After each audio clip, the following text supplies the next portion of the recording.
Welcome back into Cardines Field, everybody. I'm Rob Massey alongside Matt Tonis, who will be joining me on the call tonight, filling in for Patrick Cavanaugh, who could not make it.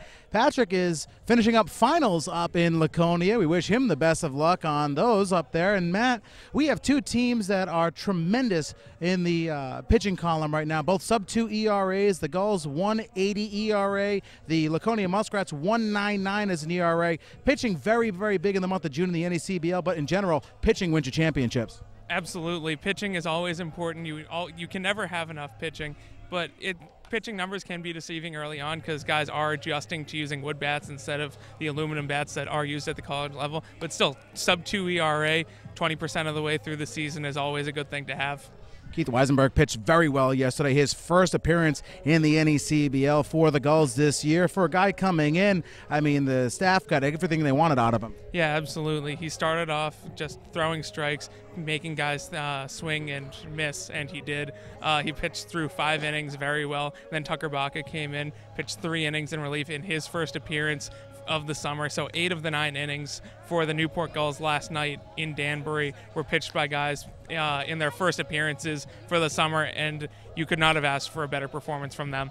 No, and you were speaking with both the catcher right now, Drew Lugbauer, and manager Mike Coombs after the game about the adjustments for players coming in. It seems like everything is all green lights for the pitching staff so far. Yeah, the strategy is just come in, throw strikes, just throw your pitches, and just get comfortable on the mound here. It's a different environment in summer leagues than from their college team. So you just have to come in, just realize that it's the same dimensions in the infield, same distance from the pitcher's mound to home plate, and you just got to throw your pitches. And as always, Brendan Spagnuolo came in and pitched lights out in the 9th inning, pitched about 12 pitches overall to close out the game up in Danbury. A game that was not only a pitcher's battle, but a game that the Danbury probably played their best game of the season. They're currently 0-8, but probably played their best game of the season against the Newport Gulls. Yeah, I was talking to manager Mike Coombs about it last night. He said that they were coming out trying to get their first win, playing their best ball, trying to beat a good team at home. You got to try to get that first win out of the way, and Danbury gave Newport all they had. But it just wasn't enough, and Brendan Spagnuolo came in and did what he's done all season and shut guys down, pitched a perfect 9th inning, and was able to get out of there with a win for the Gulls. Defensively, Martin Tavares struggled early on at third base.